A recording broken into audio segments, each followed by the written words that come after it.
sapientíssimo, Criador de todas as coisas, ordenou-as todas a si como a último fim, ou seja, para que lhe dessem glória manifestando as divinas perfeições nos bens que lhes comunicou. Seja bem-vindo ao canal Quem Tem Ouvidos Ouça. O nosso tema de hoje é a Igreja Católica, breve história da religião, princípios e noções.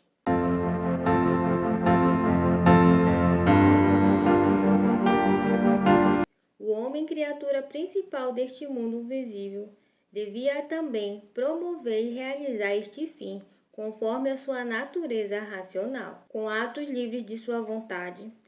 conhecendo, amando e servindo a Deus, para alcançar depois dessa sorte o galardão que do mesmo Senhor deveria receber. Mas havendo a bondade divina preparado para o homem uma recompensa muito superior do que ele pudesse pensar e desejar, isto é, querendo torná-lo participe de sua mesma bem-aventurança. Como já não bastasse para fim tão elevado a religião natural, era necessário que Deus mesmo lhe instruísse nos deveres religiosos. Disto se segue que a religião desde o início teve que ser revelada, ou seja, manifestada por Deus ao homem. Na verdade, Deus revelou a religião a Adão e aos patriarcas, dos quais, sucedendo-se uns aos outros e vivendo junto muitíssimo tempo, podiam transmiti-la facilmente, até que Deus, nosso Senhor, formasse um povo que aguardasse até a vinda de nosso Senhor Jesus Cristo, nosso Salvador, Verbo de Deus encarnado, mas que a cumpriu, aperfeiçoou e confiou à guarda da Igreja por todos os séculos.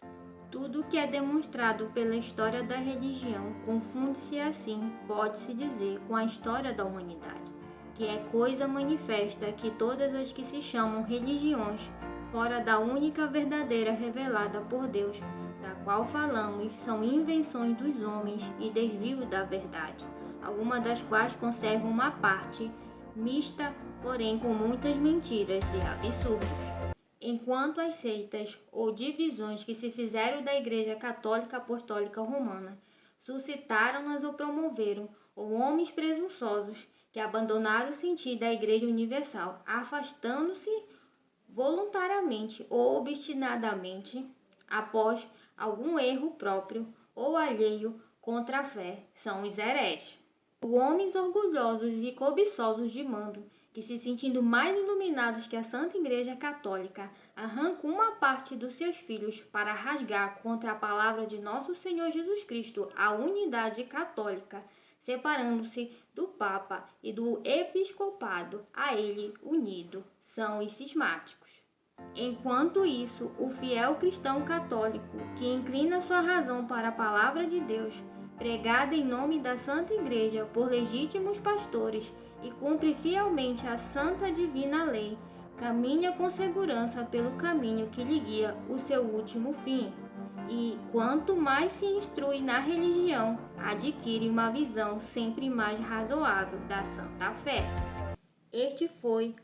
totalmente o modo estabelecido para Deus para a perpétua tradição da religião, a sucessiva e contínua comunicação dos homens entre si, de modo que a verdade ensinada aos maiores transmite-se de igual forma aos seus descendentes, que durou até depois que, no curso do tempo, o Espírito Santo moveu diversos escritores a colocar em livros compostos sob sua inspiração uma parte da lei divina.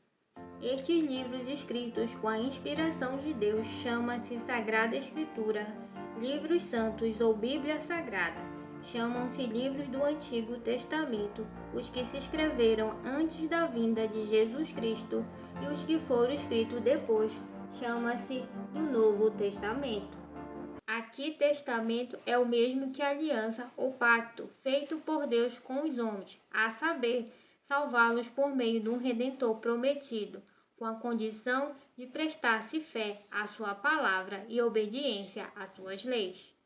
O primeiro antigo pacto Deus estabeleceu com Adão e Noé, e depois, mais especialmente, com Abraão e seus descendentes. Exigia a fé no Messias e no futuro Redentor e a guarda da lei dada por Deus no início e posteriormente promulgou a seu povo através de Moisés. O novo pacto ou nova aliança após a vinda de Jesus Cristo, Redentor e Salvador nosso, Deus estabeleceu com aqueles que receberam o sinal que Ele próprio determinou, que é o batismo, e nele creem e guardam sua lei. E o mesmo Jesus Cristo veio aperfeiçoar e completar, pregando em pessoa e ensinando em palavras aos apóstolos. Estes receberam do seu divino mestre o mandato de pregar por toda parte o santo evangelho e, na verdade, pregaram realmente em palavras, antes de ter sido escrita por inspiração divina, como era então. Mas nem todos, nem apenas os apóstolos escreveram, e certamente nem escreveram tudo o que tinham visto e ouvido. Compreende-se a suma importância da tradição divina, que é a mesma palavra de Deus, declarado por Ele mesmo de viva voz a seus primeiros ministros. Nela se estriba a nossa fé em base muito sólida. Esta tradição, juntamente com a Sagrada Escritura, escrita e transmitida de viva voz, foi confiada por nosso Senhor Jesus Cristo a um depositário público, perpétuo e infalível, ou seja, a Santa Igreja Católica e Apostólica, a qual, fundada no tempo e na divina tradição, apoiada pela autoridade que Deus lhe deu e reforçada pela prometida assistência e direção do Espírito Santo, define quais livros contém a revelação divina,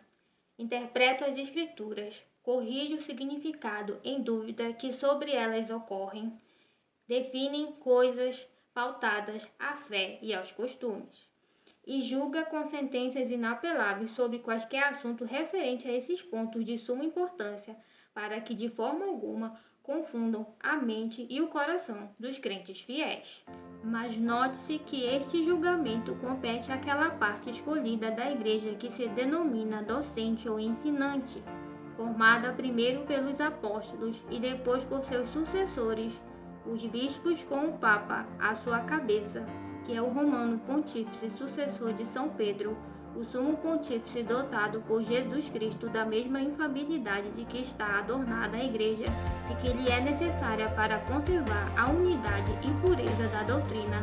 pode, quando falta a ex-catedra, isto é, como pastor e doutor de todos os cristãos, promulgar os mesmos decretos e pronunciar os mesmos juízos que a Igreja no que toca à fé e os costumes, as quais ninguém pode desafiar sem comprometer a sua fé. Além disso, pode-se exercer sempre com suma autoridade todas as questões relativas à disciplina e ao bom governo da Igreja, e os fiéis devem obedecer-lhe com obséquio da mente e do coração. Em obediência a esta suprema autoridade da Igreja e do Sumo Pontífice, por cuja autoridade propõe-se-nos as verdades da fé, impõe-se-nos as leis da Igreja e se nos manda tudo quanto o bom governo dela é necessário, consiste a regra de nossa fé. Nossa Senhora da Graça, rogai por nós. Quem tem ouvidos, ouça.